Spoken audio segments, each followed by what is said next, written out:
Then how to replace the bad alcohol habit with a good alcohol habit? We have a goal in mind. We prepare tools to help us succeed, and we make an effort to keep that goal. When it comes to changing our habits, we can either form new ones or break bad old ones, depending on what we're trying to achieve. For example, stopping drinking would be breaking a bad habit, but eating more fruit and vegetables would be creating a good habit. Knowing whether you want to form a good habit or break a bad one can make it easier to achieve your goals.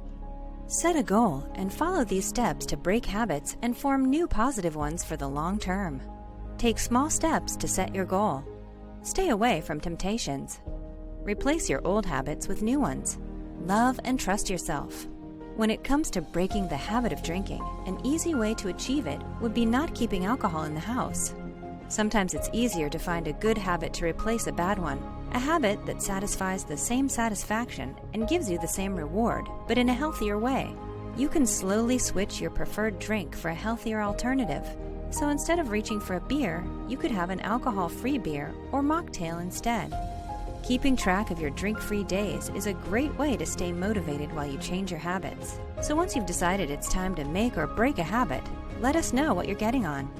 We'll help you learn to live without your habit. Let us discuss more on how to automate your alcohol habit. Get up and we'll start it right away. Down to our next course. Does someone you love suffer from drug addiction?